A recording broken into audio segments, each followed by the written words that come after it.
Hello, everybody. Welcome to today's love stream. I'm trying out a new spot. I think I like it better. I'm curious how the light is. Sometimes I live in a house that has really big windows, and sometimes it's just hard to adjust for the lighting. But anyway, I wanted to come in here because I've been thinking a lot about this lately. I want to make sure that you all know that I'm basically in the trenches with you, or another way to say it is I am on a journey of dating and discovery. And some of you know that I've been single for a little over a year after transitioning out of a long-term partnership with somebody that I met online, by the way, so it definitely does happen.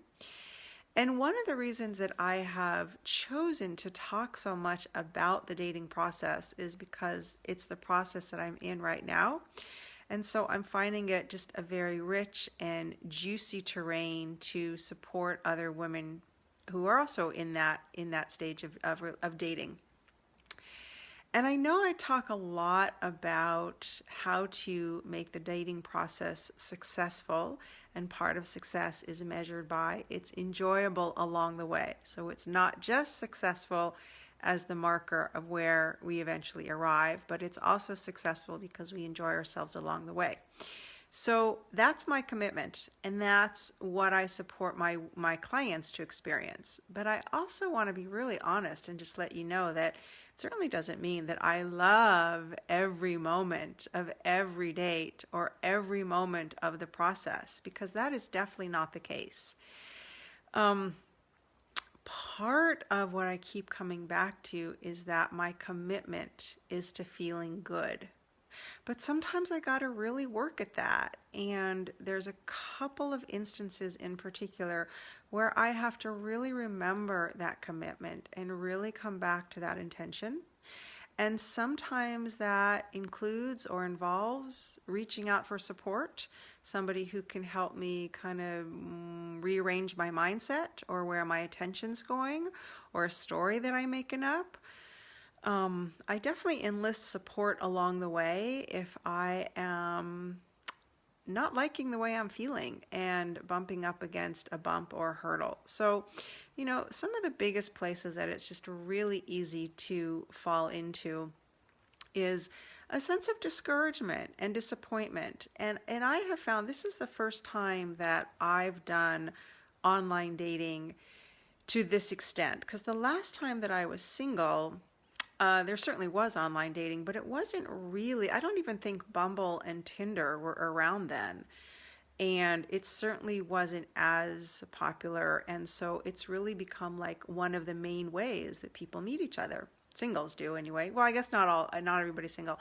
So I remember in the beginning I was like kind of a kid in a candy store, and all these men out there, and I da da da, and and then it didn't take that long when I started realizing that it was a very small percentage of people that I was meeting that I had any interest in or any attraction toward. I mean, a very small percentage of them did I even want to have a second date with. And for a while there was just a novelty factor, and I was interested in meeting new people and having some new explorations and discoveries. But at some point, that factor kind of wore off, and as I've gone along, I have put some things in place that help me gauge whether he's even somebody that I want to meet, because I'm not as willing to just, have a meet and greet or meet for dinner or something. They kind of have to pass a few markers first.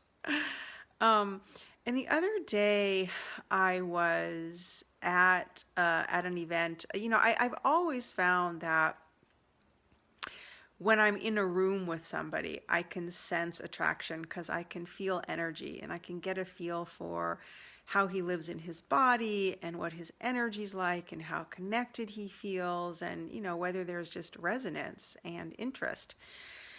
So the other day I was at an event, and there was somebody that I definitely felt drawn to, and I definitely felt attracted toward, and we had a little bit of a little conversation and exchange. And as the event was winding down, somebody had kind of literally cornered him. Like she had just kind of cornered him and was talking to him.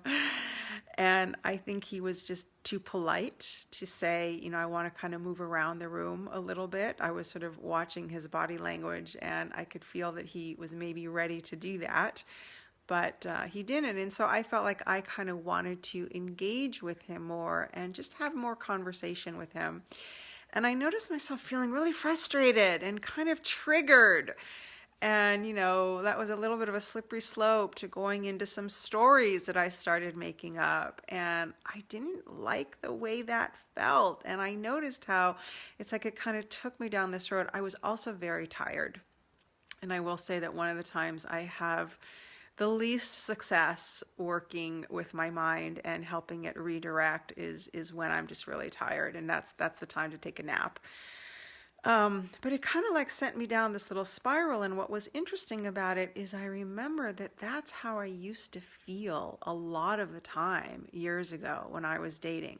Frustrated about the process, frustrated about who I was meeting, frustrated about how long and the timing and why wasn't and when was and what if and why not. Like all of that was very frustrating to me.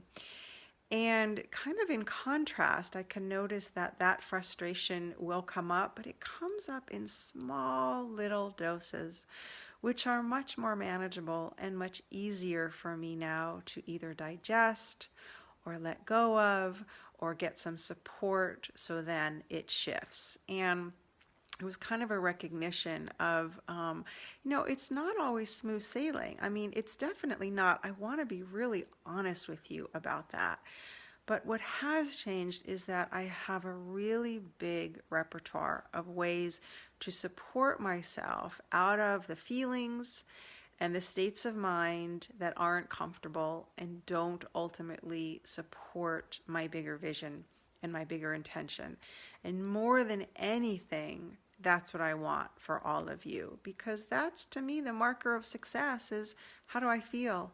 Am I enjoying this moment? Am I making up a story that's getting in the way of enjoying this moment? Or am I just actually enjoying this moment? So, how are you staying out of your own way in the dating process?